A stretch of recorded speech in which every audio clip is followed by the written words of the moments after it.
Hola y bienvenidos al podcast Un gato en tierra de perros, vuestra referencia para la política estadounidense, la cultura y mucho más.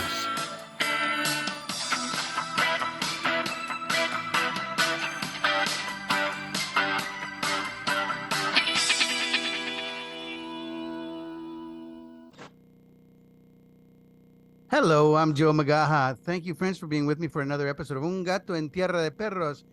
Today we have with us once again our old friend Angel Rivera. Welcome, Angel. Hey, welcome. Thank you for having me, Joe. It's been a while. Yes, yeah. How are things in New Jersey? I'm assuming it's freezing there.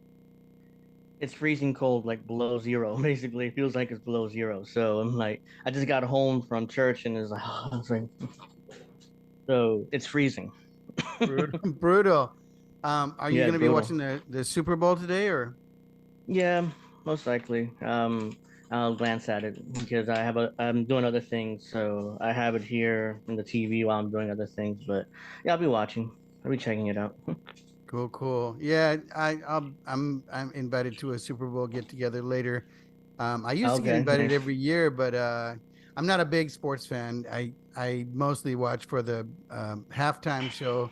I know Uh, Bad Bunny is going to be the halftime performer yeah, this year. he's caused some controversy. I honestly don't know any of his songs, so I'm sure it'll be fine. But I have no idea, Yeah. you know. Uh, but whatever. I think the halftime show has never been the same since Janet Jackson's wardrobe Oh no. malfunction. So After that incident, no. yeah. So I don't know if you've been watching the markets and the crypto market as well. Everything kind of crashed this past week, partly because of the Yeah. government shutdown. It looks like we're going to be shut down probably for at least one more week. Uh, Bitcoin and some other crypto is starting to go up again, but it's still Hmm. down. Um, Yeah. how do you think things are going?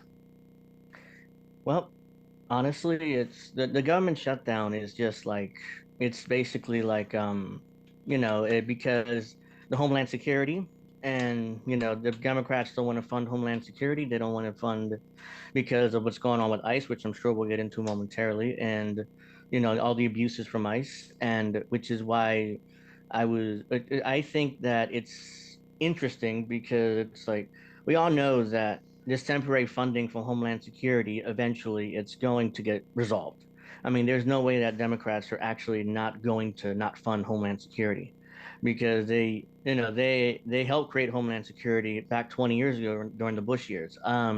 Chuck Schumer was there, Nancy Pelosi was there. A lot of the politicians we know and hate today, they were there at the time. So that's why it's like, yeah, there's no way they're not going to fund Homeland Security. So most likely, what's going to happen, and this is my opinion, is they'll come up next Friday is like the last day of the funding for Homeland Security because they passed that 2 week temporary extension for Homeland Security. So that expires next week around Valentine's Day. So what they're going to do is they're going to have some sort of deal. It's like, hey guys, hey Democrats, we got body cams. So that way we can record all the horrible things ICE are doing. We can show it to you, but yeah, I can do much else. And when it comes to crypto, I mean, it's like I don't really know much about crypto. What I do know though is it's just I don't and the digital currencies, I personally not a fan of it, but I know people do invest in it and it's a good backup, I guess, but it's not like I would invest in it personally, but to each their own. Yeah, I've started to get interested in it just because the valuation of the dollar has gone down so much, and Yes, that is true. basically a lot of people are looking into alternatives, different assets such as gold or silver or Bitcoin or other crypto. And there's a big division between people that are just for Bitcoin and those that are for these altcoins. Yeah, And, that, you yeah, that know, makes sense because I understand that logic. The value of the dollar is going down exponentially. So it's like every year our money is worth less and less, and we can buy less and less things with our purchasing power is way down. So I understand that, but at the same time, and like I personally like gold or silver, precious metals like that, because especially gold, because the gold price is always going to be there. So if you want to invest in gold, I get that, but at the same time, it's like I don't know, maybe I'm too cynical when it comes down to digital currencies, but it very easily it can be debanked easier. That's another concern of mine because they can just take away your money or shut down your accounts without any controls. So happened in Canada with the truckers, they debanked them, and so those are my concerns pretty much with digital currencies. I mean, Yeah, I think if you have what's called a cold wallet, it's much more difficult for them to get into it because okay, it's not connected to your phone. Um, Debanking is something that's part of the purpose of getting away from it as well, right, because right, banks want to control everything, and they do control mm-hmm, everything, and as yeah, do governments, and that's the scary part. And they want to take away cash altogether and just make it their own digital currency, which is really scary because then they can basically give you social points, and if you say something on the internet or do anything that they don't like, they can say, mm-hmm, okay, we're cutting off your funds. Or yeah, if you're spending too much on one thing and not on another, they can say, well, you spent too much on this month, so we're gonna cut that off for next month until and stuff like that, and just control your what yeah. you do. And I they want to track everything. I get it. They want you to pay taxes on everything, but I think it's also mm-hmm. about social control. Yeah, that is because I played a clip, like a AI video on my show Angel in the Afternoon, and it was exactly like that. Like they would basically, oh, you spent too much on meat this month, so we're gonna cut off your meat. You can't buy meat anymore with your money, or you spent too much, or using too much electric, so we're gonna turn off your electric for a while, or you use this too much of, you buy too much beer or you buy too much this or that. So yeah, they can. That's why I'm really skeptical. I don't like that much giving the government that much control over our money and our choices, honestly, because we're Americans, or at least most of I would assume most of the audience is American. I don't know. My audience is mostly American, so we are Westerners or Americans. We have some freedom, so we should be able to put in our body whatever we want, even if it's like beer or soda or alcohol, which is the same thing. I just said that. So it's very. I just don't like trusting the government, giving them that much control over our lives, basically. Yeah, yeah, and I mean we do have a lot of listeners in Europe, is particularly in Spain, of this show, and Europe Yeah. is different in that they don't have the freedom of speech that we have.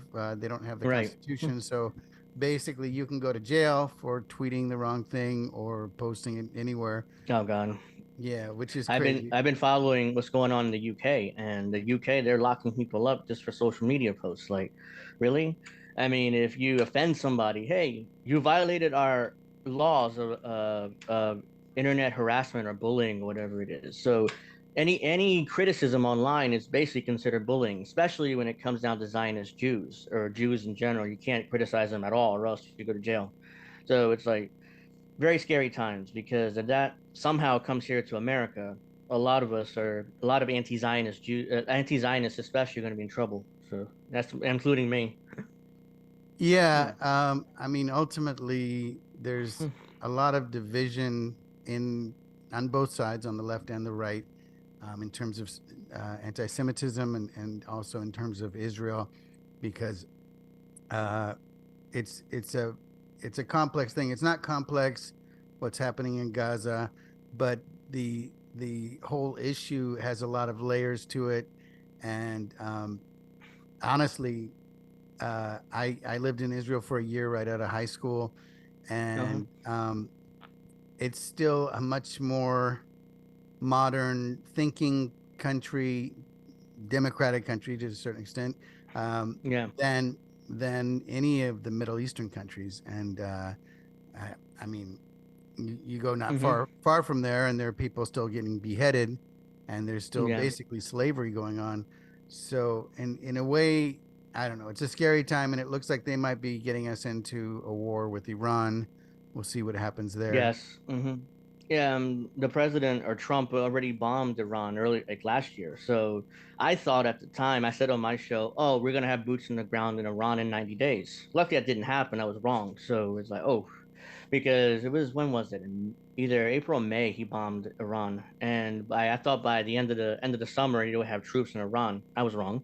Thank God I was wrong. But now it looks like they're kind of ramping up again and wanting to bomb again, and it's like, okay, so you're good. If you thought Afghanistan and Iraq were quagmires, Iran is gonna be much worse. It's a twice the size of Iran. I mean, Afghanistan and Iraq. It's a lot more bigger population. They're a lot, you could say modern, like they're more like they have the buildings and they have, yeah, they're ruled by religious law, but you can say they're a lot more modern in the sense they have the buildings and have the infrastructure, and they're able, they do beheadings and they do stuff like that. But yeah, I mean, so when you go and decide to attack that country, the Iranian people are not just going to roll over and die. I mean, this is going to be a long insurgency. There's going to be guerrilla tactics by the Iranians. There's going to be a lot of Americans that are killed, maimed, physically and mentally, honestly, because of the all the violence and the stuff that's going to have to take in order to not only invade the country and take the country, but also to maintain the government we put in, because we're going to put in a Western friendly government, whether it be the son of the Shah, because he's hanging around going on television talking about how he's ready to take over, or the Shah of Iran, was there until 1979 before he was overthrown, and then his son is living in the U.S. ever since. So now he's ready to go back to Iran to take control of the country again. So we're gonna have to protect him. We're gonna have to protect the infrastructure we put in for the oil. We got to hold that too, which is key. It's gonna be a massive quagmire, and it's gonna. You thought Afghanistan was like 4 or 5 trillion. In 10 years, we're gonna spend 2 or 3 times that in Iran if we're gonna do that invasion. So it's a mess. It's going to be a mess. Yeah, and I'm wondering if we're actually going to do it because they've already been shooting thousands of people in the streets in Iran. There is a big insurgency right Mm-hmm. now, kind of like what happened around I think 2007, 2008, where they had that green movement, and they were begging Obama to come in, but then Obama's advisors told him not to do it, Mm-hmm. and so The, now I think that we'll see what happens. that But I think yeah, that would have been around the time when he bombed Libya and they moved Gaddafi from power. Would around that time, yeah. and yeah, that would have been where Libya was a bombing campaign, and the Libyans themselves removed Gaddafi from power. So it was it, and that was a disaster because Tripoli today is just the slave markets. There's people just hanging there beheadings. It's just horrifying what's going on in Tripoli, and the administration is trying to deport illegal aliens to Libya. Like they're just throwing them there in Libya. It's like, oh, for what? So you can sell them as slaves? The slave masters can just take them and sell them. So yeah, we'll talk about ICE, I'm sure, a little bit later, but it's just a massive disaster what they're trying to do with the illegal aliens right now. Yeah, well, it's kind of crazy because under Biden we did have pretty much open borders, and a lot Mm-hmm. Yeah. millions came in, and yes, there were a lot of people that were just coming here to work and have a better life, but when you just have an open border, then there are going to be a percentage of criminals, and even if it's 10%, that's a lot of criminals, and there have been people Yeah, assaulted, that is. women raped and murdered. Um, Tren de Aragua is being talked about a lot, even though it sounds like they've kind of, that was also something that seems to have been on purpose by the Maduro regime. They sent them up here to cause chaos, which, I mean, like they say, fuck around and find out. And I guess Maduro found out. But Yeah, yeah, it's, yeah, about Venezuela. Yeah, I yeah, mean, what's interesting to me is the administration promised no wars and they promised no new wars, but they bombed Caracas just a few months ago. They grabbed Maduro, and I'm like, okay, but like we've done this before. with Noriega in Panama in the 80s. We've done this. We grabbed them and took him to the U.S. and tried him on alleged crimes that he may or may not have committed. We could, that's a debate for another day whether Noriega was guilty or not. But yeah, Maduro. I mean, I didn't like it because it's like again, I don't know whether he's guilty or innocent. I don't think he's guilty, but that's just my personal opinion. But we're now grabbing world leaders and prosecuting them in New York. At least the only good thing I can say about that is they're trying him in federal court and not in a military tribunal, which is what I thought they would do.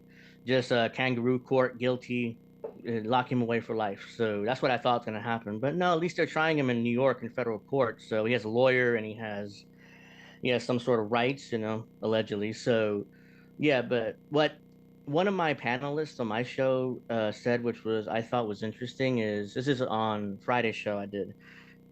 She said that her theory is they're trying to get Trump administration trying to get Maduro to basically admit that he was the one behind the hacking the voting booths in Puerto Rico, which I'm sure that's been in the news recently. Tulsi Gabbard was in Puerto Rico investigating that too. So they're trying to get Maduro to confess to being behind that, so they could justify the federalization of the elections, because right now the elections here in the U.S. are run by the states. So if they can get Maduro to admit to this, that he allegedly did this, then they could use that as justification to federalize the election. So I was like, well, that could be true. It depends of what their ultimate goal is when it comes to the voting booths, whether it is to federalize the elections or to expose the alleged Trump alleged in 2020 that he was cheated.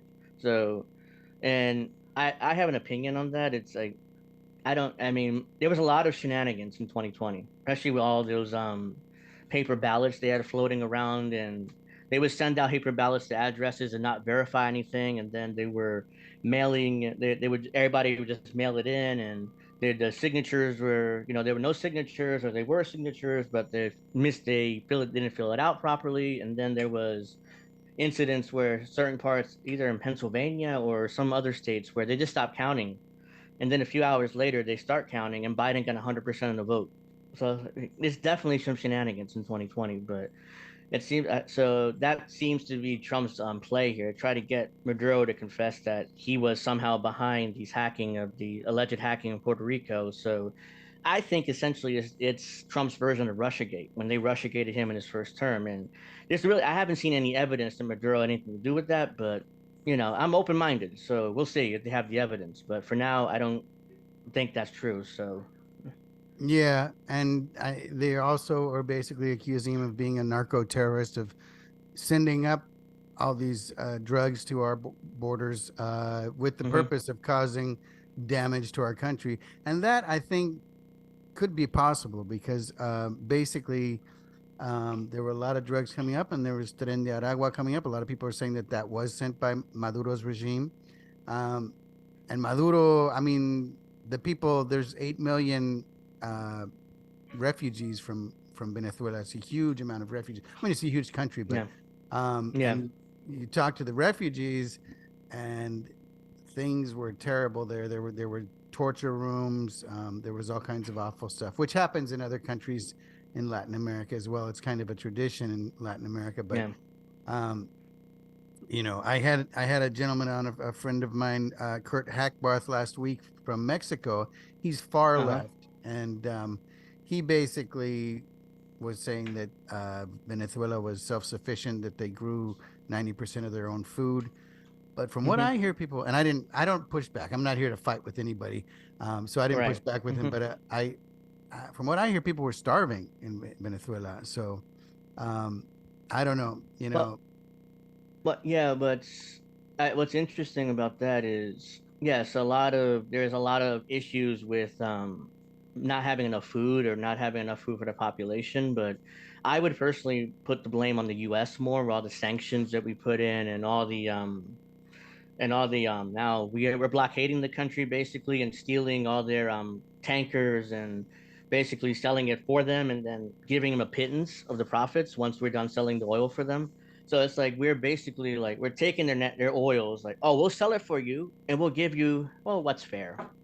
Well, it doesn't matter what we deem fair, basically. So yeah, and, and on top, there's also an issue with Venezuela, where they're private companies. A lot of them are, because the top grocer in Venezuela is a privately run company. So it's just allegations. I'm not sure how true this is because I don't live there, but they allegedly they are not putting enough food out on purpose in the grocery stores in order to make the regime look bad and try to help the U.S. in order to justify their overthrowing of Maduro for human rights violations and not having enough food. So those are allegations. I tend to believe. I don't know what to believe because I'm not there. I don't live there. I'm not there. But yeah, I mean, those are the allegations, and I tend to think that the sanctions have more to do with anything.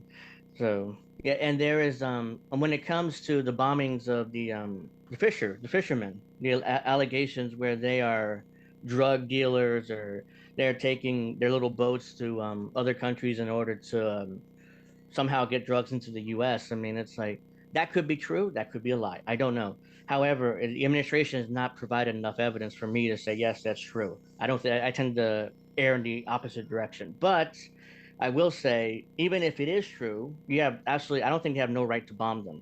I mean, you have the Navy hanging around or whatever. Just stop them, arrest them, search their boats and let them go. You're in international waters. If there's no drugs, then let them go. But if there are drugs, take them, because drugs, especially cocaine and dangerous drugs like that. But to bomb them, that's extrajudicial killings. And me personally, I can't. That's something I wouldn't. I'm against, and I wouldn't want to do it because I criticized the Obama administration when they killed that father and son during their first term. I forget their Ayman name. al Zawahiri, was that his name? Alawaki, Alawahi, yeah. Alawaki, yeah. Yeah, When they yeah, killed both the father and son, the administrator, I was like, oh no. I mean, that's even worse because they're Americans, so they were American citizens. So yeah. you killed two American citizens extrajudicially, Hmm. and that's one of the worst violations of the Constitution I've seen from any president in my modern lifetime, at least. So Not to yeah, so mention that's they why. bombed a wedding at one point, right? Yeah, yeah. Yeah, yeah, The the administration, like, oh, okay, this is a group gathering, bombed them. Oh, it turns out it was a wedding. Sorry, not much you can do about it. We can't change it. So yeah, yeah. From what I hear, and I'm not sure, I can't remember what source it was from, but they said they asked Obama about, the killing of the 16-year-old kid, and he said he chose the wrong dad. So, which is pretty cold-hearted. Basically, it's yeah, saying, if you're in the wrong place at the wrong time, tough luck. Too yeah. bad for you. That's Yeah, yeah. that's just It's that's horrible. yeah, yeah. I mean, ultimately, uh, drugs are a major issue in our country. In fact, more people died from overdoses, especially fentanyl, during COVID than of actual COVID. And it's massive. The uh, where I live in Southern California, we have a ton of homeless people. Most of them are on some kind of drugs. A lot Yeah, of them are on fentanyl and heroin and whatever else you can find. Um, it it does need to be addressed, but not just with stopping the flow of drugs into this country, but also treating uh, drug addiction and mental health, which we haven't done really. And we haven't it's done it. yeah, We haven't done it anywhere near enough. I mean, because when there's a massive homelessness as you're in your home state of California, and there's isn't as bad here in my home state of New Jersey, but too yeah, cold. there's a lot of homeless people. That too, yeah, Yeah. right. And right now in New Jersey, we got like warming centers for the homeless. So if they will open temporary facilities to warm them because it's below zero right now here. So yeah, but getting back to homelessness, I mean, we have to solve. I don't know. I mean, I'm not a homelessness expert, so to give my opinion on it is like, but at the same time, I'm going to. So, in order to solve it, I mean, you need a multi-pronged approach. You have to create enough housing, and you have to deregulate in order to allow. In California, especially, there's an issue. There's a lot of regulation and red tape in order to build new homes. So that has to be deregulated by a lot. Just let people, let the builders build. So that'll lower prices and that'll lower prices, and that'll, create more housing. So you get more people off the streets. But at the same time, you have to provide for their mental health and for drug addiction and drug counseling, because a lot of people have nothing better to do. So what do? They're sitting around, they're kind of, staring off into space. So a drug dealer comes, hey, you want some fentanyl? You want some heroin? You want weed? You want this? You want that? So like, oh yeah, sure. Like, and then they start injecting themselves or taking fentanyl, and all of a sudden, you have people that are high on drugs out in the streets in California, where there's a large population, especially out there in LA, and they assault people, they rob people, they murder people sometimes. I've seen that. So it's like you have to there has to be enough, there have to be a multi-pronged approach. And I think what's also very important is we have to make sure that we have to make sure that they get the mental health and the drug counseling that they need, because and also classes on life in general, how to open bank account, how to do this, how to pay rent.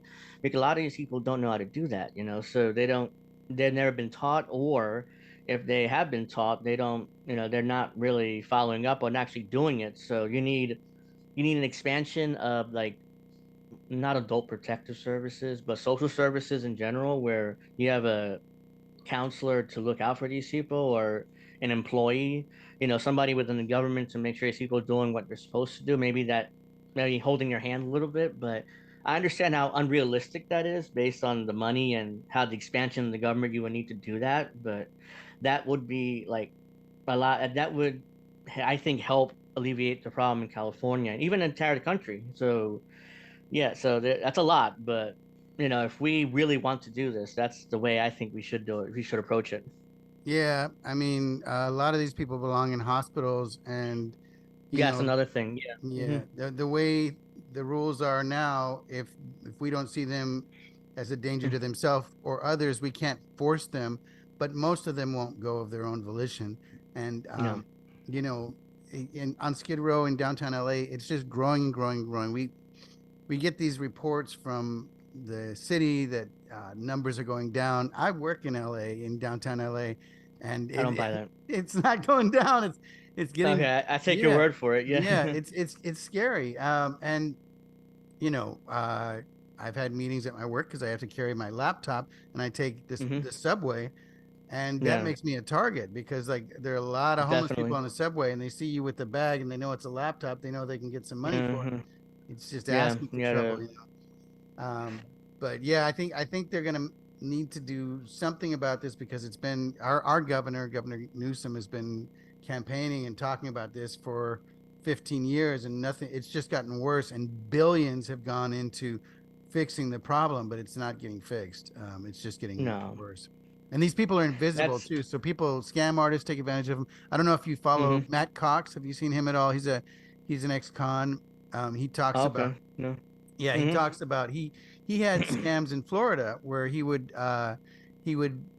set up accounts with other people's names, get credit cards, and then get mortgages, and so he'd actually purchase Yeah. properties. I've seen those scams. Yeah. Yeah, Hmm. and what he would do is he would go out to the homeless community and he would pay a homeless guy $50 to get his social security number, date of birth, mother's maiden name, all the information he needed so that he could open up, and he would get an actual driver's license in the guy's name because he had all that information, and then Oh wow. he even got passports and things, you know. So these people are Jesus. invisible, and they're basically they're giving away, they don't care about their credit, so they're giving away No. Yeah. everything for $50, and scam artists can take advantage of them. There's gangs in Yeah. downtown LA that They, also run the prostitution in on Skid Row, right. which Hmm. so it's, yeah, it's bad. It's Well, they yeah. it's a crisis because these people are homeless, so that $50 could be for food, or it could be for drugs or alcohol. So they don't care. They just want a little bit of money so they could either eat or get high off their addiction, whatever their addiction happens to be. So yeah, I mean, we do need like there's a lot of mental health issues too within the homeless, because I've seen it myself personally. I mean, there's because I right now I'm going to school for computers for cybersecurity and stuff because I got to pay the bills somehow. But anyways, yeah, we go. I'm going there, and there's a lot of homeless people around that college in that area downtown there here where I live. So yeah, there's. I wouldn't be there at night. I'll tell you that much. My classes are during the day, so it's not a big deal. But I wouldn't be there at night. So yeah, and there's a lot of mental health there. I've seen it. People talking to themselves. People, just having, just they're in a sad state of affairs. They look like they're schizophrenic. They're kind of like talking to themselves. So they need we need to have expanded mental health facilities. And I know the administration's talked about this over the Republican Party the context of guns, when a gun shooting happens, like, oh, we need to expand mental health. But they never do anything. They just leave it like that and not pass anything and just move on into the next shooting, and then it repeats all over again. But yeah, I mean, we need like there needs to, like, especially in California. I mean, my God, I mean that needs, and and the Democrats are responsible. They've been in power in California for, except for Schwarzenegger when he's governor for 8 years over there. They've been in power most of my lifetime. I'm nearly 40, so yeah. So it's California needs to hold the Democrats accountable, which they won't, which they haven't done. And I thought the perfect chance was when Newsom was recalled like a couple of years ago, with Larry Elder running against him. I'm like, just vote for Elder. I know Democrats hate Elder, and he's a right winger and he's crazy and all this stuff, but the Democrats control both the House and the Senate in Sacramento. So Larry Elder wouldn't do very little. So as governor, except for executive orders and stuff and whatever he can control, but it's not going to be able to do much. So it's like, just vote for him. Just make the Democrats like fear the voting base. They don't. They reelected Gavin Newsom again, even though he's recalled. So it's like I'm frustrated looking at California because occasionally here in New Jersey we do elect Republican governors, like Chris Christie. He was a disaster, but so he was, at least we elected one. It's like at least Democrats know that we're not just going to blindly vote for whoever they put up. Even though we just elected Mikey Sherrill as governor, and and I cannot stand her either. She reminds me of Kamala Harris, just based off her speech patterns and just how aloof she sounds most of the time. So it's like, yeah, but I digress though. So yeah, that's something that California needs to do. Quite frankly, a lot of blue states need to do. So Yeah, yeah, I mean, basically, there's always this push and pull between the left and the right, and the left has taken over most of the major cities in this country, both the yeah, East Coast and the West Coast, and that has been good for some social issues, but it hasn't been good economically overall. Our economy in yeah. California is struggling. We're in a billions of dollars in the red, and Hmm.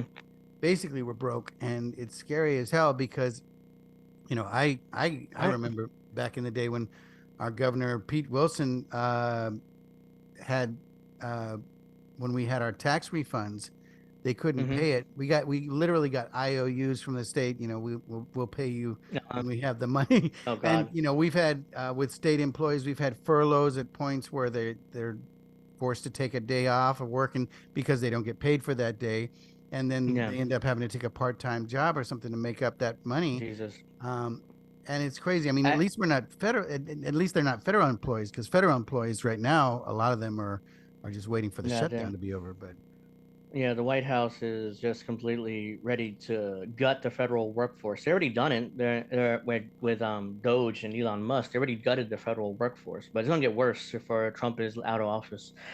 But how, I don't understand. I'm amazed about how California is broke when there's like the number one in the country when it comes to taxes. I mean, you guys get a lot of taxes taken out of your checks every week, especially if you're employees. And I'm like, how's California broke? Like, this is insane. Like, you guys should be like rolling in the cash, and being able to fund everything you guys need. But no, I mean, I shocked when I saw that you guys are billions of dollars, in the hole. I'm like, oh God, not much better here. But I'm just saying, I was shocked, how insanely high taxes are out there, and the government doesn't have money. Sure. yeah. Well, it's corruption. It's Yeah. there are a few people getting rich off the whole thing, and the rest of us are struggling because of it. How are things? Have you been to New York City lately since Mamdani came into power? Yeah, I mean it's okay. I mean it's not like it's like it's a communist hellscape, like some Republicans claimed would be as soon as Mamdani took office. But, but yeah, I mean, you know, they're really pushing for like the city-run grocery stores out there in California. Mamdani is really trying to push that, and I'm like, on paper, it sounds great because you're selling food to people at cost, so the government doesn't have to turn a profit. They don't care about that, so it's more like, oh, okay, let's provide food for the poor middle class at cost. Problem is, though, sounds good on paper, but in practice, what you're doing basically is they're shutting down. They're going to end up competing with the bodegas, with the Latino owned bodegas, like the Puerto Rican or Dominicans, or they're going to They'll compete with drive them them out of because business. Yeah. Right. yeah, exactly. Yeah, that's what my on my show. That's what I've said. That's what I'm concerned about because on paper it sounds great. It's like, oh yeah, you know what I mean, providing groceries to people at cost. But that's my concern that these businesses, the small businesses that rely on that income in order to provide for their family, they're going to have to shut down because they can't compete. And on top of that, Mamdani is planning tax breaks for the buildings. So basically, whatever building the state run or city run grocery stores in, they have not to pay taxes at all. So that's another thing because the bodega they have to pay taxes on their building if they own the building. If they're rented, they have to pay rent. So yeah, so then because this is not it, because the claim the left is making to me is or to others online is like, oh well, this will make things cheaper, and Walmart, you know, it don't have to affect Walmart, it'll affect the other grocery chains and make their prices cheaper. I'm like, not really. Walmart doesn't care. Walmart is like a gigantic $1 trillion corporation now. Why in the world would they care about a city-owned bodega or a grocery store down the street, you know, from them? They're not bothered by that. I mean, even if they lose a tiny bit of profit based off that, but they're not going to, oh my God, we have the city competing with us. Let's lower our prices massively. No, no, no, they don't care because They they make it up have everywhere else. Yeah. They they'll like make it up everywhere else, and they're also like brand loyalty. People go to Walmart for like generations. I mean, they've been around what since like '70s, so they basically are the modern day Kmart. When I was growing up, Kmart was like that main shop in the '90s and 2000s. It was like I thought Kmart would never go away, and then it's like Kmart completely crashed and disappeared, and now Walmart's taken over that main spot. You know, that main big box grocery chain around the country. So these city run grocery stores are not going to affect Walmart. They're going to affect the bodegas, the middle class, upper, like those people, you know, that provide for their family based off the profit margins of their grocery store. If that disappears, they're going to lose their jobs and they're going to end up on the unemployment line. So there's always positives and negatives when it comes down to any policy. So that's something that has to be thought about. And especially on the left, they tend to struggle with that. Is like, hey, let's get the government. The government could do grocery stores. It'll be fine. Yeah, but you're gonna drive out other private businesses out of business, and that'll affect their family, and then they're gonna go on unemployment or have to go on some sort of programs, which we're trying to limit. So, or not limit necessarily, but you know, try to, you know, there's no reason for them to do that if they have their own business. So if the government drives them out of business, then you know, then that's going to cause more misery, and you know, it'll go against people will go further against the left for that. So on paper, it's great, but in practice, I don't think it's realistic to even do that. So, yeah, mm, Yeah, well, it's like they say the road to perdition is paved with good intentions. yeah, I had a friend of mine on my show not too long ago who was basically saying that capitalism is the cause of all the ills in society, and if you get rid of that, but basically, I think that's extreme as well because uh, what you need to get rid of is crony capitalism and monopolies. The yeah, companies that I do agree with thrive, that. Hmm. yeah, the companies that Yeah, thrived like during COVID and all that were Amazon, DoorDash, Uber, the hmm, big companies that because people were dependent on them, but the small mom and pop restaurants, bodegas, whatever, they struggled, and it's always that yeah, way. But in a socialist society, basically, it's not like you're guaranteeing that everybody's going to have a great quality of life. If you look at most socialist countries, they have a big poverty problem, and the only ones that enjoy better things are the ones in power. So there yeah. has to be a That balance. I believe Yeah, in that's help safety nets for like the most needy, yeah, you know, people that yeah, have but disabilities and can't work, or et cetera. But and of course, yeah, but the issue with a lot of these socialist states, especially in Latin America, is that the United States also they also interfere. Like they put in sanctions and they try to sabotage these states and not leave them alone to do what they want to do.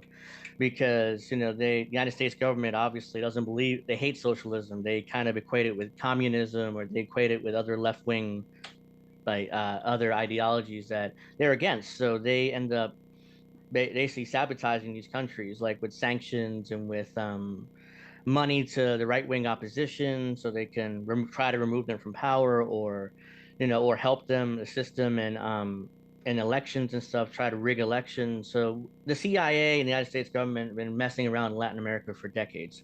But yeah, I mean, a lot of the problems in socialist countries, I think to blame the United States entirely is kind of extreme, depending on what socialist country we're talking about. Latin America is definitely true. Mexico, that's not really a socialist country, so that's not really a kind good of example. starting to But lean that way, though. I mean, with well, Morena yeah, and Sheinbaum, and uh, she's definitely aligned with Petro and with Maduro and with Cuba. But Trump just got her to cut off the funneling of money and oil to Cuba, which yeah, I also saw that. cut off the money from Venezuela. So Cuba is like on their last legs now because they've already had blackouts for a long time. Um, Hmm. Now they're not getting food or oil, and the oil also runs It's everything because the oil is where they get their energy from to yeah, run hospitals and whatever. Um, it the yeah, United States is purposely trying to basically poke and prod the people to overthrow the government because, like you said, they took away the oil. There's blackouts. There's not enough food for their population. So eventually, that the United States government expects that the people would overthrow their communist government finally, and embrace capitalism, quote unquote. So my opinion, just leave countries alone. Like, come on, are we really going to overthrow countries because we don't agree with their economic model? I mean, yeah, we should trade with them, and treat them like any other country. We would treat any other country. But yeah, I don't know why we. I mean, I do know why we have an insistence, because they are communist and we're capitalists, and we don't want communism or socialism in our hemisphere. So not just our hemisphere, but around the world. Like we're saber rattling with China.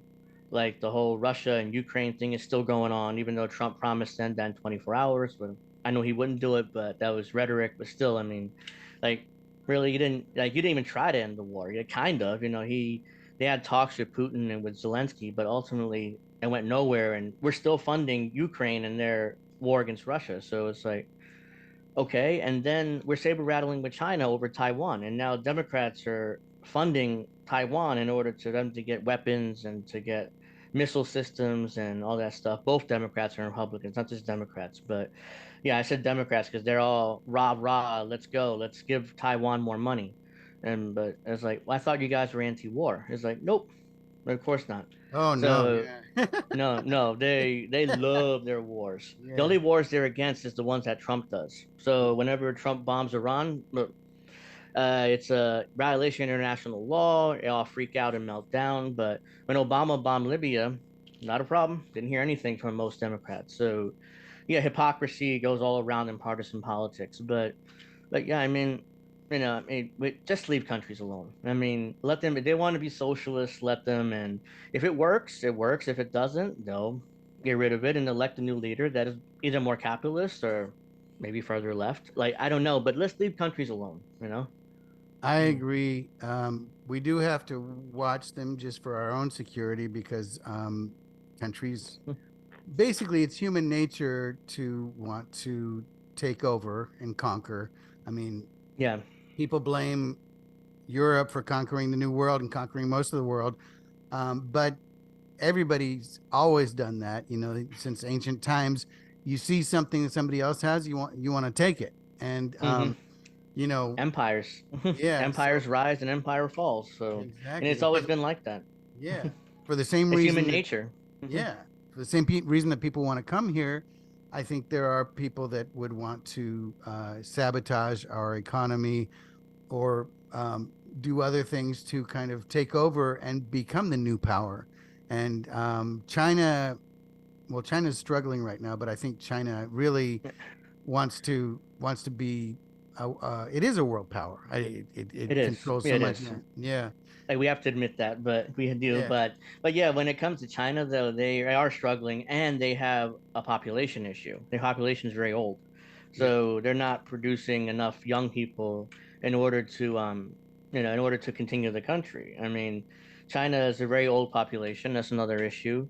The issue with so China is not like there's some on the left that claim China is the next rise, the next empire, and we're going to kind of decline. But it's like I believe the United States will decline at some point, but not China. China is not going to be that next empire because their population is too old. They have financial issues. Xi Jinping is not getting any younger, and who's going to take his place after he dies? Who knows? I mean, that's a whole other political nightmare for China. So yeah, so they have the ghost cities allegedly, where they build massive cities and nobody lives in them. So it's like yeah, they're building cities just to build cities without having the population to support said cities. So it's like a big jobs program for Chinese people, which on paper works, but as I just said, they're ghost cities.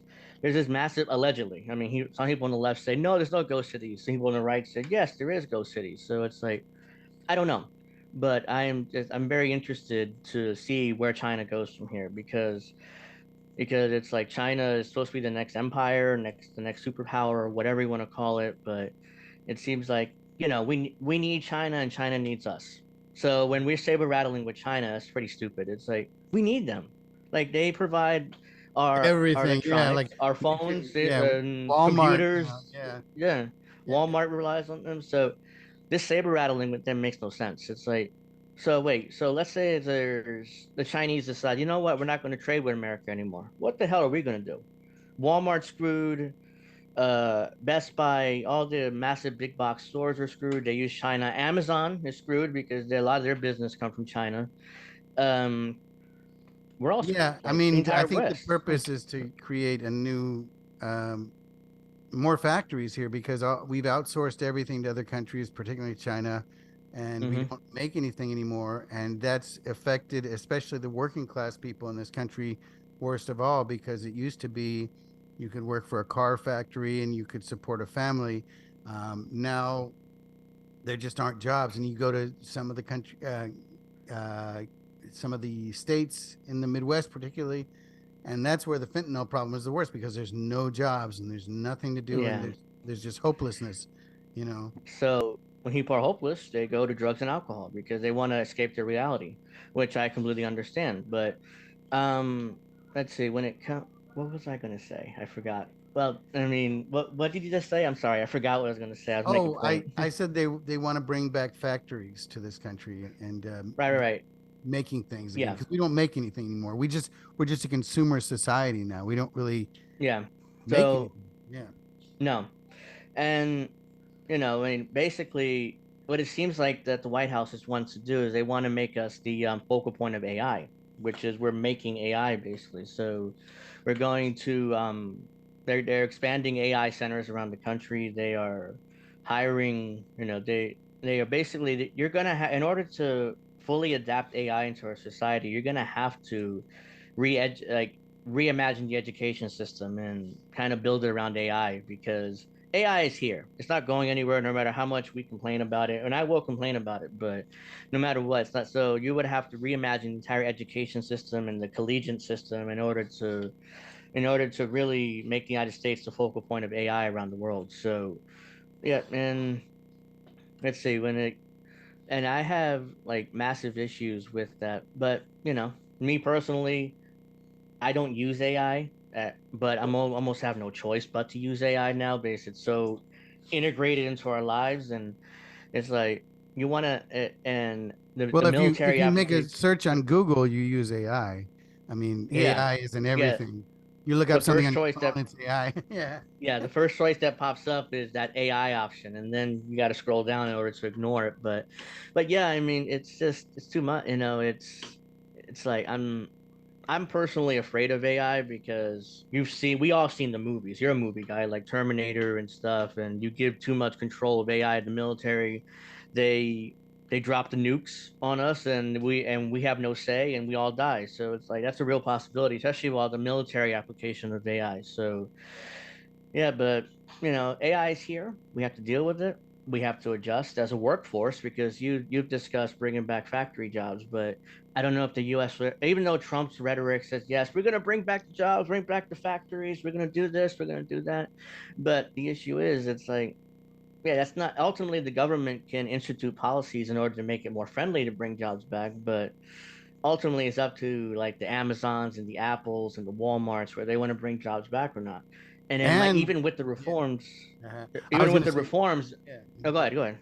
Well, I was just going to say, and even if we bring factories back, now they have robots that can do the work at the factories much more Yeah, they efficiently replace the than jobs. Yeah. humans. Yeah, so Uh, so yeah, so in order to bring back those, it's up to the companies ultimately. And the companies may not have a desire. They might think, okay, the reforms are great, but it's still more profitable for us to keep our jobs in China. So it's like, no, we're not going to do it. So yeah, unless they institute policies to force the jobs back, and then that's a whole other can of worms. So I don't think they'll do that. But yeah, I mean, eventually, and it gets to a point where the hopelessness of the population is just horrifying. I mean, the drugs, that at least the drugs and alcohol, that also leads to fatherless homes.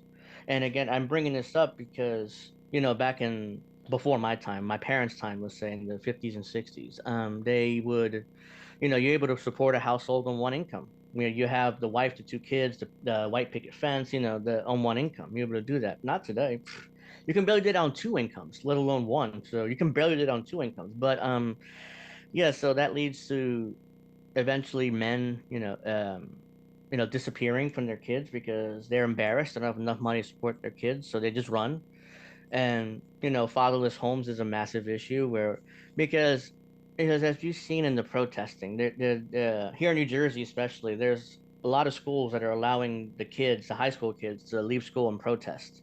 yeah, which I think And is very dangerous because yeah, it is. protests can turn into riots very easily. I've been in a riot before, and it's Uh-huh.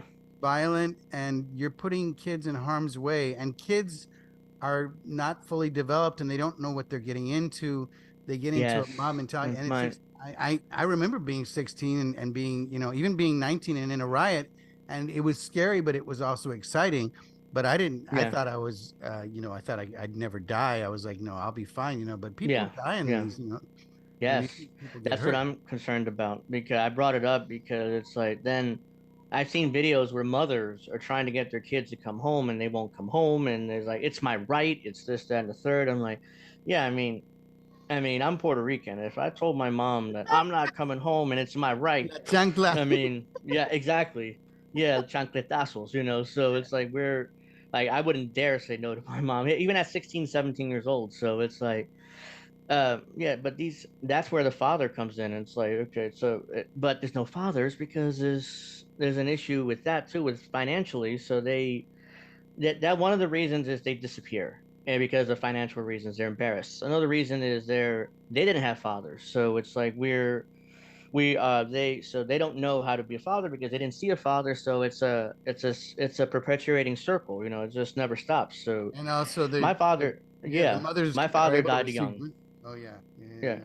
My father died young at 50. So it's like that was 1999 he passed away. But I was 12. So it was tough for me, I had a hard time, it took me years to figure out how to properly be a man, and even then, it's to figure that out, it's a struggle, but yeah, I didn't have that father figure at home, and a lot of kids don't these days. So they tend to struggle with that and not have that strong fatherly hand, to guide them when they need it. So that's an issue too. And the kids, it's dangerous to protest, as you pointed out. It's they can turn into riots. These schools are not getting permission slips from their parents. Another thing, they just like, oh yeah, you can go protest today. No school. Have a nice weekend. And parents are furious. Like, how dangerous protests are. Especially if kids act up and somebody calls the police. that can go downhill very quickly. So, and then kids will could die, and that the school will be legally, in my opinion, should be legally held accountable for that because it was on their time. They allowed it to happen. Yeah, yeah. And basically, I mean, even adult protesters are doing some crazy things where they throw rocks or frozen bottles of water at ice.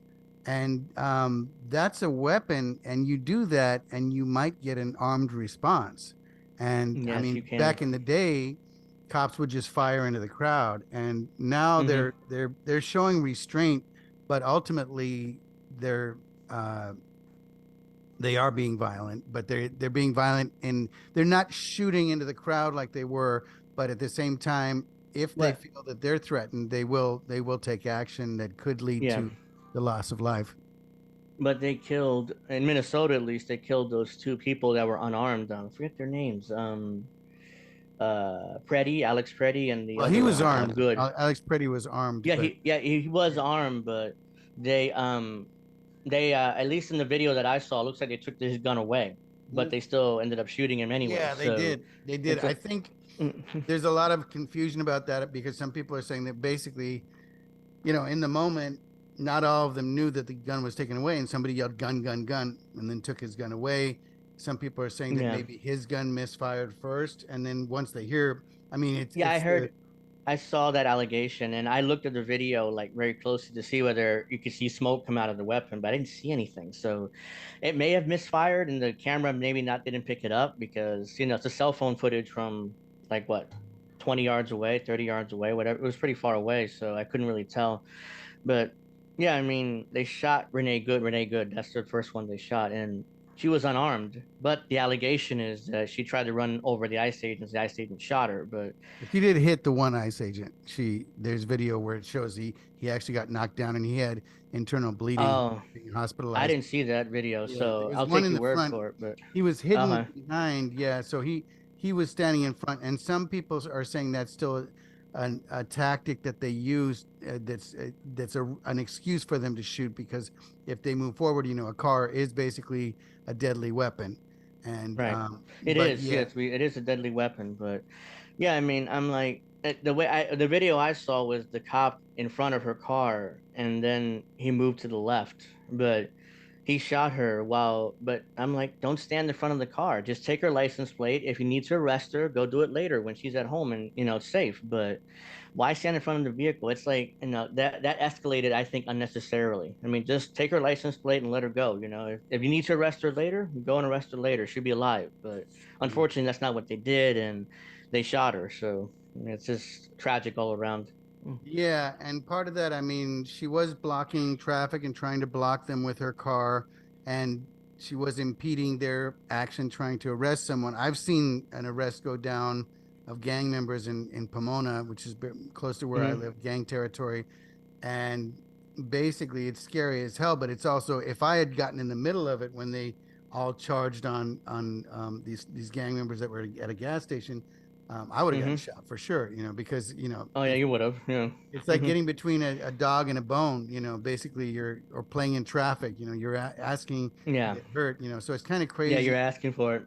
Mm-hmm. Yeah, like Ms. Good, she had 3 kids, and I know that it's important to believe in things and to protest, but to get in the middle of it is putting yourself in harm's way, which is it's terrible that she died. It's terrible that Mr. Preddy died, but he Yeah. also got in the middle of it. And with a gun, even if you're armed, they say you should definitely not put yourself in that kind of situation, any kind of volatile Yeah. situation, because ultimately you're seen as the threat. But yeah, Yeah, but it yeah, didn't need but to go down that way. And I mean, no, it basically, didn't. yeah, Yeah, armed, but the with yeah. Freddie is a lot of people on the left argue about Second Amendment. Well, he's exercising Second Amendment rights. The police shouldn't have shot him, but it's like, yeah, I agree with that. I mean, because our Second Amendment rights to be armed are sacrosanct. But at the same time, it's like police are not go in that moment.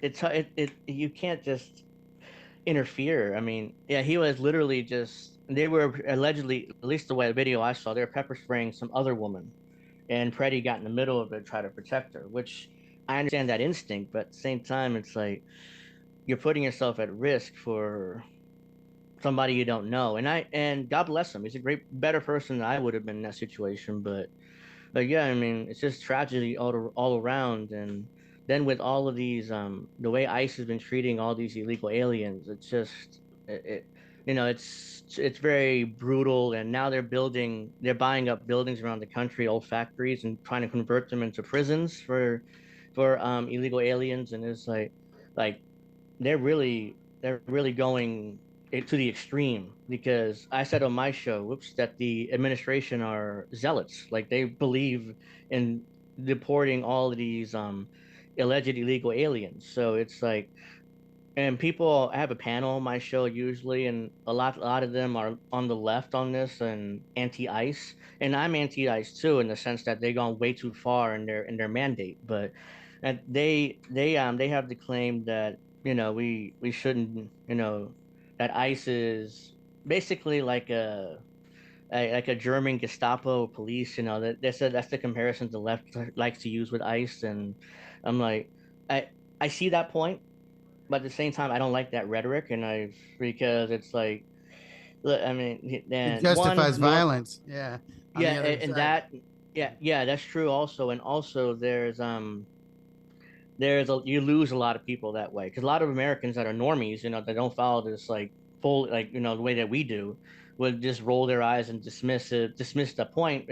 ICE is bad because you're just calling them Nazi Gestapo thugs, or like Nazis, or secret police, or whatever rhetoric you want to use, which was the secret police is more communist. But yeah, I mean, so I'm anti-ICE. They've gone way too far in their mandate to go. And but I do agree in general with deporting people who don't have papers, because I mean, I'm maybe more on the center than most of my panel and most of my friends on this. But I want to see, even Bernie Sanders talked about how when he ran for president the first time, that we need to deport a lot of these illegals because they're taking our jobs and they're lowering our wages. So Bernie sounded like Trump on this issue. But I do believe, but ICE has gone way too far in their mandate. Like I mean, in anyways, before ICE, we had Immigration Nationalization Services, or INS, and they did the job pretty well, I thought, in deporting people. So the whole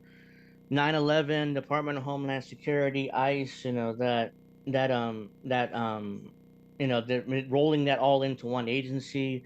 And then the administration claims that the ICE agents have immunity from, they won't prosecute no matter what they do. So that encourages them to go even further in trying to grab people and arrest people, and maybe even shoot them if they do something that they don't like. So yeah, and I don't like it. I think it's gone way too far, but I do understand the need to deport people without papers. And I had somebody debated me, not debate, but on Twitter, talked about how there's this father that's been in the country 30 years, and and he's married, has kids, has a business. And this is one example, but there's examples like that all around the country. And I'm like, look, I feel bad for that gentleman, and that's horrible that he's being deported. But you had 30 years to get your papers in order. I mean, you were married. I mean, it's I understand it's expensive, and I understand that you need a lawyer and all that. But you should have at least started the process, and especially as soon as you got married. I mean, when you're married, U.S. citizen, you're entitled to, like, not necessarily, what is it, citizenship, or the permanent status, that Residents. card, Yeah. whatever it's called. Yeah, yes, yes. And but you should have started that process. I mean, at the very least. So, I think but they need yeah, to put in place a better process, because also that's another thing. I mean, I know people that are immigrants that are against illegal immigration, because it's not fair to people that are trying to do it the legal way, because they have to wait sometimes years just to, and it's like a lottery, and then they come here and then they have to go back. There are all these hoops they have to jump through, and then yes, other people just cross a border and they're here, and they get to mm-hmm. cut in front of the line, Yeah, it's not right. That the Bush administration tried immigration reform, the W. Bush administration, and Obama too. He tried to do immigration reform, but at the time, it's so politicized. And at the time, I was 15 years younger, so I was much more to the left on this, and I was against his pathway to citizenship. You know what he had in his bill. And looking back on it, I kind of regret it because, like, yes, it's like 20 years the pathway, and there's a long process, but at the same time, it it probably would have been better than what we have today. So I kind of regret being against that, but what can one person do, you know? But I'm just saying, you know, that was my opinion at the time, and I was like, and I was like, just give him amnesty. Again, I'm younger. I didn't really know much. It's like, just give him amnesty. Reagan did it, but there was a reason why Reagan did it. It was context. But yeah, I mean, just give him amnesty. What's the big deal? That way, and then everybody after that, then we have to follow a process. But it's like, now it's like, if we would have passed that bill, the Obama bill, which the left claimed was indenture servitude, I used that talking point a lot myself when I was younger, and it's like I look back on it, it's like, come on. I mean, that would have been better than what we have now because Trump Yeah, wouldn't have been justified in doing this. So live and learn, I guess. But yeah. I agree, and I think that that's one thing. One thing that people use on the left and used to use on the right to justify um, illegal aliens was that no Americans want to do their jobs, but no Americans want to do their jobs because they pay so little. So Mm-hmm. we're okay with basically having slaves here from other countries to do our work, and that's not racist that or that that position of the left is unjustifiable, I think, and I've disagreed. When I was younger, I'm talking about now. I disagree because it's like, really, so basically what the left is telling us is like, oh yeah, you know, Americans don't want to do the jobs, but at the same time, we need to bring in these illegals in order to do the jobs for us. So in other words, what you're telling me is it's okay to have these illegals without papers, get paid less, pick our fruit and vegetables for us so we can eat them and stay healthy. So you're justifying, you know, you're justifying lower slaves, lower wages, excuse me, and essentially slavery. I mean, that's, and my people, and we're Latinos, so it's like these people. Because I used to be a landscaper like years ago, and so I worked outside all day, and it's brutal. But if and like I've always said, if you paid Americans more to do the work, they would do the work. I mean, because they don't want to. Because I've seen, I think it was in Georgia or Atlanta, in that area where the poultry factories and the beef factories where ICE would do raids there during the Obama years. I assume they still do them now, obviously, but this is what I saw at the time, and they were and then they arrested all the illegals and they took them, and it's like, and the boss was like, well, we don't have anybody to work, and it's like, yeah, if you pay them more, like they were at the local news were interviewing Americans in the street. Would you do this work? It's like, oh yeah, of course. I just, you know, not for like $8 an hour, you know. So if you pay more, they will come, they will work. I mean, so yeah, but I'm like, so the left position on using migrants, let's say, because quite frankly, when I say illegal aliens, that's the legal term, as we all know, but it's like, oh no, they're not no, there's no illegals. I'm like, but they are illegal. I mean, we can't just deny that fact. You know, I'm more on the left, but you can't deny that fact, you know. They are illegal aliens. So what do we do with them? So yeah, so I you know, I the rhetoric is too much. The excuse me, the rhetoric is too much. We just there has to be a pathway to citizenship. That's and and the people that are already here say it's so politicized that we can't even sit down and have a conversation and negotiate an actual bill to pass. And Trump's not even trying. He's not even trying to do immigration reform. He's just deport everybody, to hell with everybody. That's it. We're done. So it's just it's just an impossible situation to even figure out what to do because everything is so hyper politicized, hyper partisan that the left will never agree to anything the right says, and the right would never agree to anything the left says. It's a massive problem in Washington. So it's like, unfortunately, there's going to be a lot more pain and suffering for migrants, illegal yeah. aliens, whatever term you want to use. So we're coming up on the midterms, and Uh-huh. traditionally in the midterms, whatever party is in power loses, and so do you think that the Democrats will win a lot more seats in the midterms? So, yeah, I mean, right now, if you believe polling, yeah, I think Democrats will probably take the House at the very least. The Senate is still up in the air. It seems like there's some polling that says that Democrats could take the Senate because they're leading. there's like a bunch of races, and they're leading in most of them, or at least a generic Democrat and a generic Republican ballots. So yeah, even if Democrats take the House and the Senate, they're not going to have 60 senators. So it's going to be or 67 or 68 senators to do impeachment because if the Democrats take the House, they're doing impeachment. They're impeaching Trump for the ICE thing or the bombings of Iran or Venezuela. They'll find a reason to impeach him, and they will impeach him. But a conviction is like what, three-quarters of the Senate? It's like 67, 68 senators. So that's not going to happen. They're not going to have enough senators for a conviction. So it's just, again, like it happened in the first term. We'll go to the circus of the impeachment hearings, and it's a big political circus, and all content creators in this space will talk about it and give their opinion. And then when it comes down to it, nothing ever happens, and Trump will remain president because the Senate's not going to convict him. So it's like we're in for a lot of pointless politics in the next couple of years because I do expect Democrats to take the House and possibly the Senate, very likely, especially if polling indicates and holds. Because Trump is pretty unpopular right now due to the immigration crackdowns, and Republicans are still backing him. So it's like the party's not running away from him. So it's like, and then Trump becomes a lame duck president, which then after that, the presidential elections are coming up, which is a whole other thing. But yeah, I expect Democrats to take the House and the Senate. At least that's my opinion on it, my read on it as of now. Yeah, that sounds about right.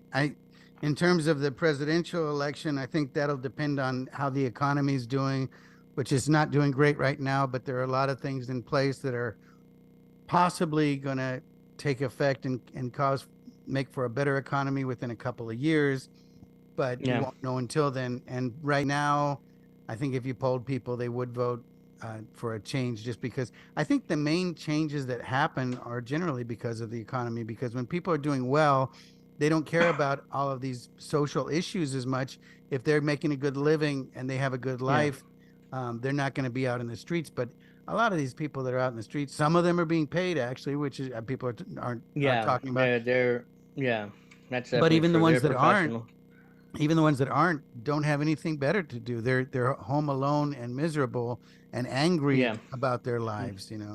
Um, yeah. They have no.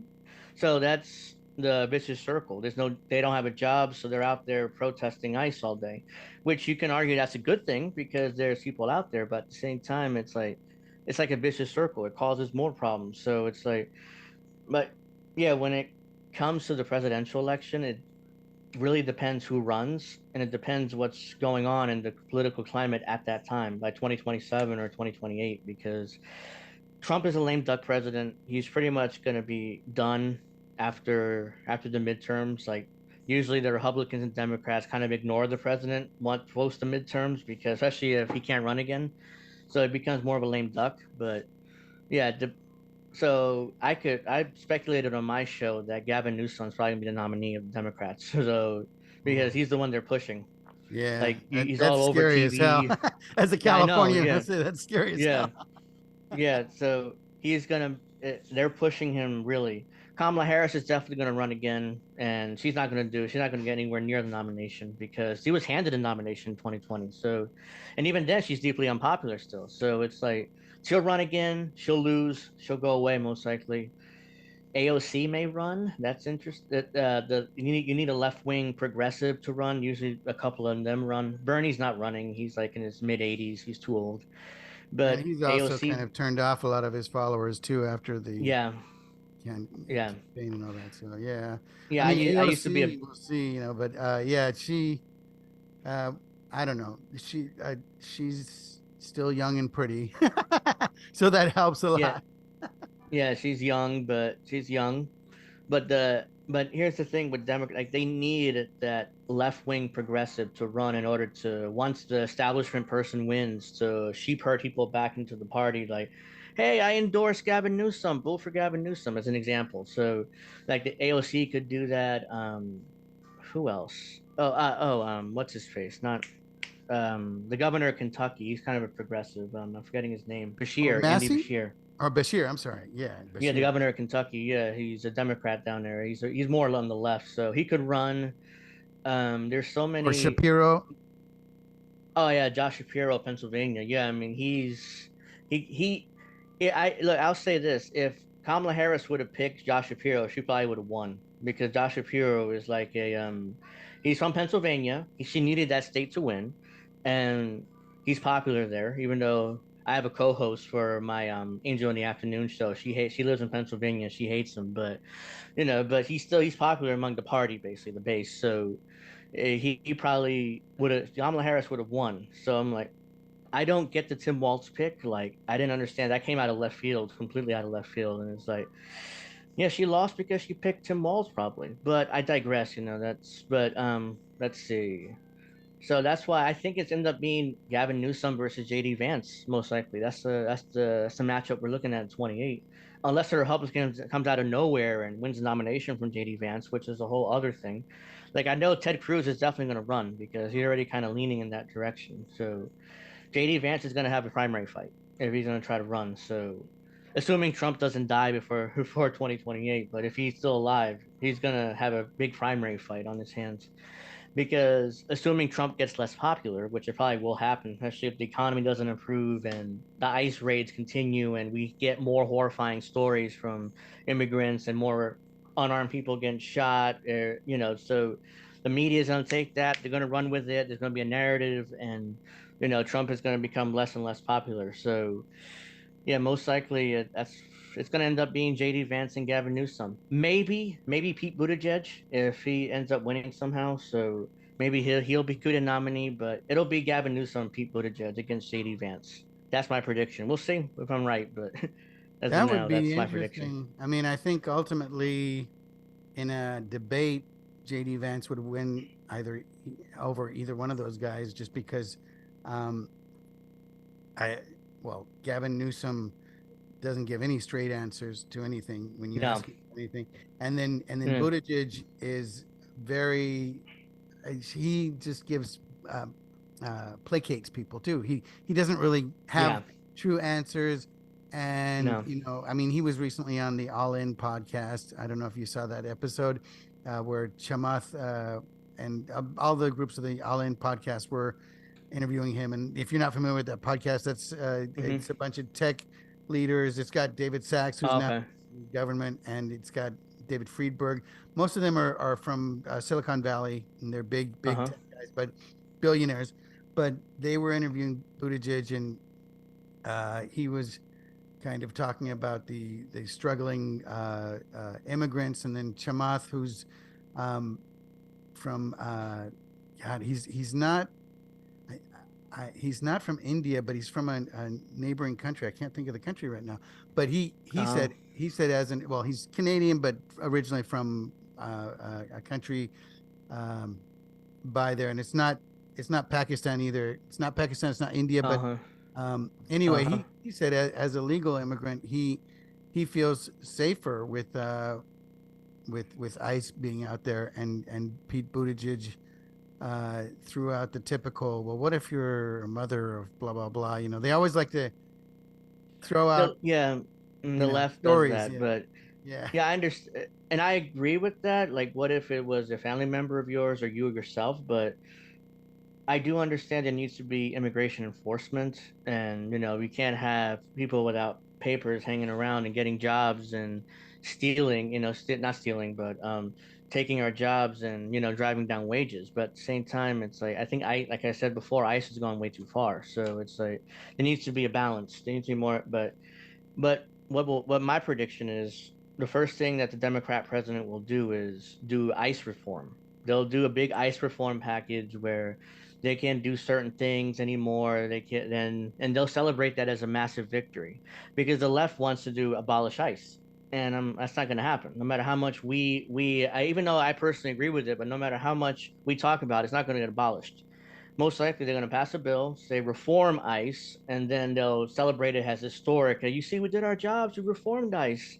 And ICE will continue operating pretty much as they did during the Obama administration, the Biden administration. Nobody will notice because most of the left, especially the upper middle class and wealthier liberals that are out there right now protesting Trump, are not going to care because the Democrats in charge. So they'll be sipping on their wine and sitting on the beach out there in California, and they'll be like, oh, well, a Democrat's in charge, and I trust him.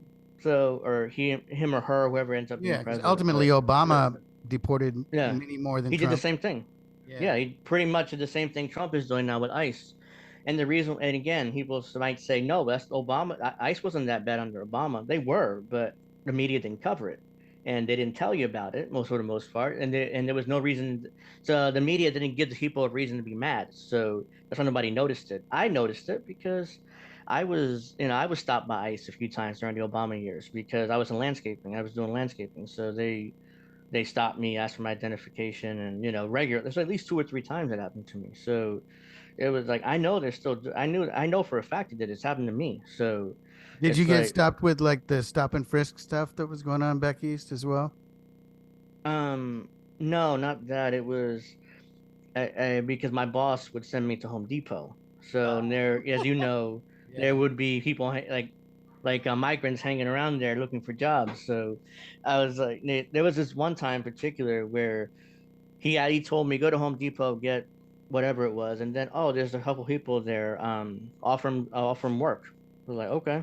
So I walked in, got what I needed. Then I was about ready to go talk to them when here comes ICE and the vehicles, and they put me against the wall and stuff. And it was, you're trying to give them work. I'm like, no, I didn't say anything to them. Luckily, I didn't say anything to them, but and my boss didn't my boss kind of left me there, like he like kind of abandoned me, like parked way down there, and it's like, oh, thank you for the help.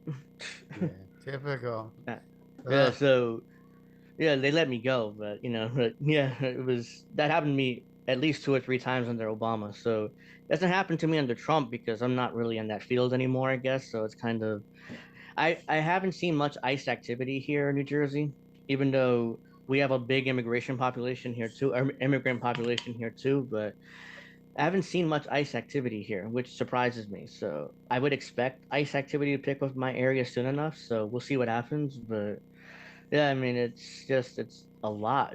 ICE is going way too far, and I'm like, I can't. Even though I support, deporting people without papers or illegal migrants, immigrants, aliens, whatever you want to call them, but they've gone way too far, and they to the point where even arresting citizens and leaving them in jail for weeks or even for days until figure out their status. So it's like, and these jails are horrible conditions. Like I've seen, there's allegations of food with worms. I'm not sure how true that is, but those are I think allegations. I There's think that's also, already been happening in jails though, food with worms, with maggots and stuff.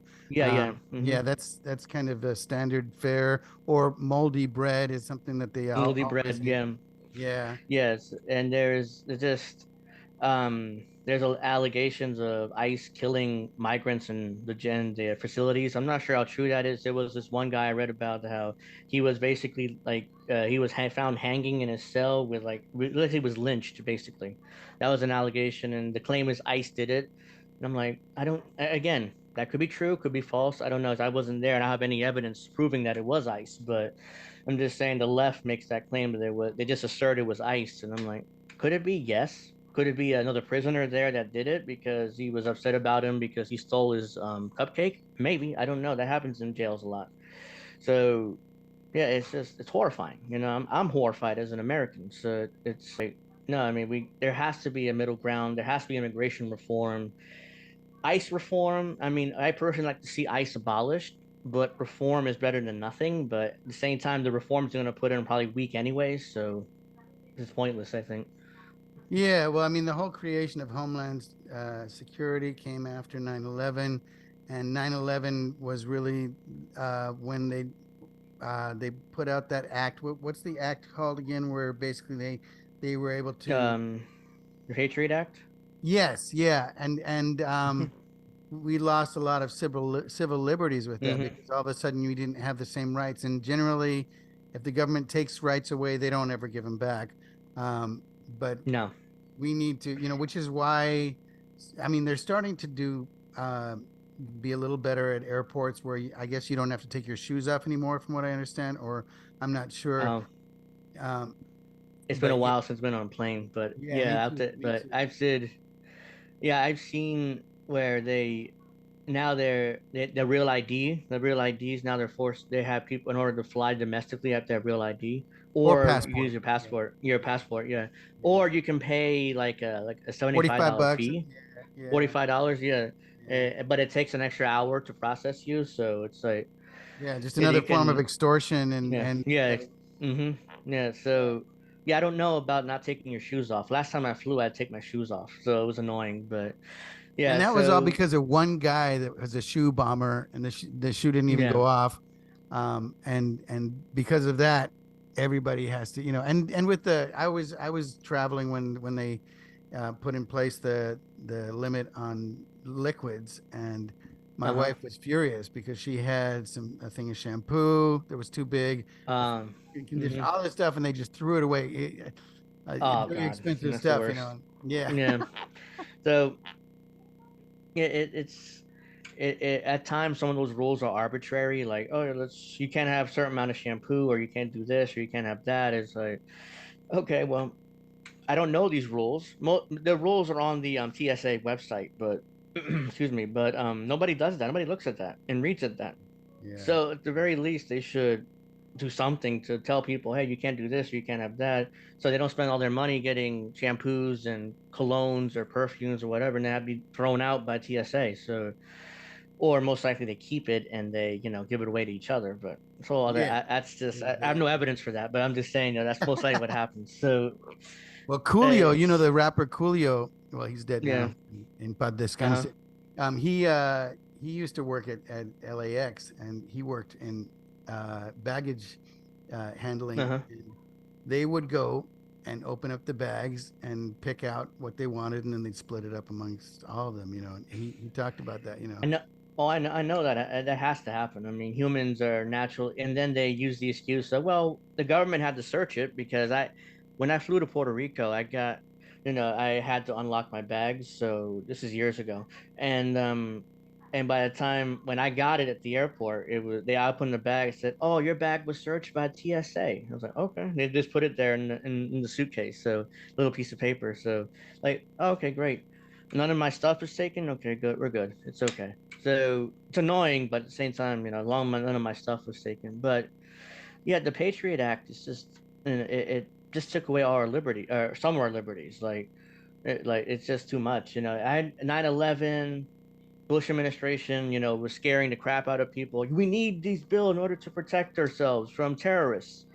Like we need we need to take away some of your rights. And everybody agreed to it. I was a teenager then. It was like, do we really need this? Like we don't need this, but they did it anyways. And today we have the NDAA, the National Defense Authorization Act, which takes away even more of our rights. So in order to protect us from terrorists, but it's like there hasn't been a big terrorist attack since 9/11. So they're just like, you see our systems are working, but it's like, yeah, but you're taking away people's rights. So I think Benjamin Franklin said this. I'm paraphrasing, not the exact quote, but if you're willing to give up a little bit of a little bit of your freedom, you don't deserve liberty or security. So something to that effect. So, and I've always agreed with that. It's like I'm willing to take the chance because I don't want to allow the government to take away my rights because they'll never give it back to me. It's an emergency temporarily, but they won't give it back ever. It's always going to be an emergency. It's always going to be some sort of temporary situation to justify them taking away our rights. And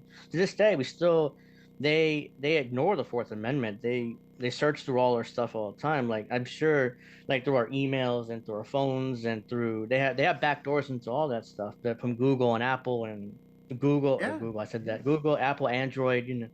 So they have back doors into all our emails and even And through where we our go, they can track everywhere we yeah, go on Google yeah. Maps So from your phone. Yeah. so that's a massive Fourth Amendment violation, but they do it, and the corporations, the tech companies, back them up on it. Facebook, Twitter, Instagram, they have backdoors into all of that. So I'm assuming they know everything that I've said, written in my DMs or anything like that. So that's my assumption. So that should be everybody's assumption, honestly, because actually, if you're a dissident and you're protesting against their policies online, they're definitely going to have a look at you and your what you're doing and what you're saying. So yeah, just don't be surprised if it turns out that no, they've already done it. So they've already done it. So it just as Americans, is like this should be we should be against this, but unfortunately, most Americans are used to it. So it's Yeah. something they The accept now, ironic thing which is is that President Bush said they hate us for our freedom. So then you take our freedom away. So Yeah, you then take our they don't freedoms hate us away. anymore. It's makes no I mean, this sense. country was built on freedom, freedom of speech, which more Hmm. and more people on all sides are trying to censor the other side, which is totally against. This is one of the few countries in the world that was created not in terms of a culture, but in terms of ideals. Freedom. And Yeah, taxation without representation, but now we're getting taxed up the wazoo, and they don't tell us where it yeah. goes. So that's basically No, taxation without representation. no, yeah. It's too much. It's here in New Jersey, taxes are insanely high. Income taxes are high. They charge us a sales tax of 7% almost. Uh, it does not. Wait, I don't know if there's a gas tax. There might be a gas tax, or they were talking about passing one here in New Jersey. So it's like we're being, and on top of that, the income tax is like 25-30%. So whenever we get paid, it's like, oh, there you go. A portion of our check is going to the federal government, another portion is going to the states, another portion to Medicare, Medicaid, Social Security, which is fine. I mean, I don't have a problem with that part, but it's just, we're taxed way too much, and on top of that we don't know where the money's going, as you pointed out. It's like we have a deficit of billions, if not trillions, of dollars in Washington, and we don't know where that money's gone. The national debt is around 40 trillion. That I don't know how that's sustainable, but nobody's going to pay down that debt. No Democrat or Republican ever do it, because all they do is keep borrowing, borrowing, borrowing, borrowing, borrowing, or taxing us, and then or selling bonds. They'll do everything but tax us, because taxes are not popular. But at the same time, we're $40 trillion in debt. Like, it gets to a point where you got to do something, but they won't. They'll keep borrowing. They'll keep putting on their quote unquote credit cards. So they'll just keep pushing it down the line in order to pay it back. But it's just too much. And I hate taxes. I mean, unless it's for Social Security or Medicare, when I get older, that's one thing. But But even income with that, with taxes, like Social Security, I think they charge you taxes when you get the money back too, which you've already paid taxes on once, right? I mean, yeah, yeah. yeah, and there's talk, their reform, they Social Security now you have to be 67 to start claiming full benefits, and I'm like 67. Most people don't last to 67, so they're basically ripping us off of money because I mean, people die Because they young, can. especially. Yeah. Yeah, yeah. So I'm paying into a program that it's possible I might not see full benefit from. I mean, I'm healthy now. I mean, but who knows what that change on the line. So I'm concerned about that. My mom is 62. She just turned 62, so she'll be seeing full benefits in a few years. But so yeah, it'll be there for her most likely. But for me, will they try to take it away before when the time millennials get to that age?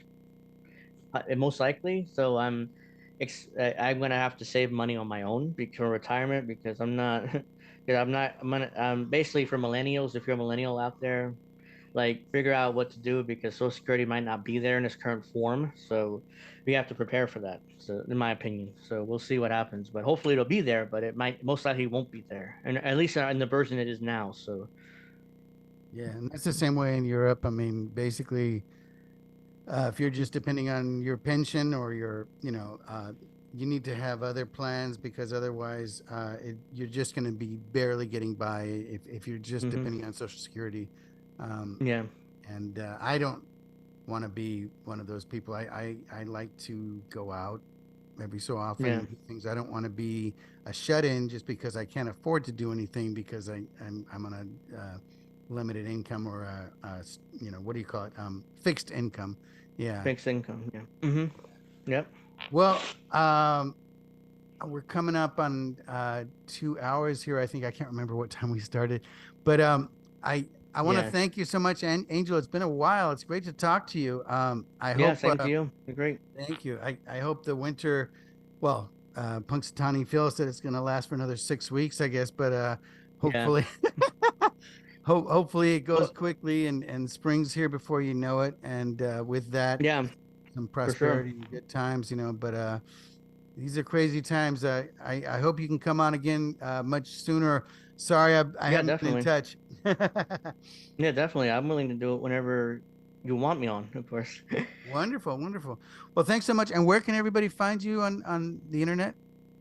um, My name is Angel Rivera, as everybody knows. I am on Twitter or X at Angel J Rivera 08. I host a weekly podcast called Angel in the Afternoons every Friday at 7. Just look up Angel in the Afternoon or Handsome Cynic on YouTube and you'll find my channel, and make sure you subscribe because we're on every Friday at 7. We're discussing politics, we're discussing current events, politics, international relations, international politics on my show. So, and we try to do it in a very entertaining format. I have a panelist co-host where like she'll go off on tangents, so it's very entertaining. So check it out.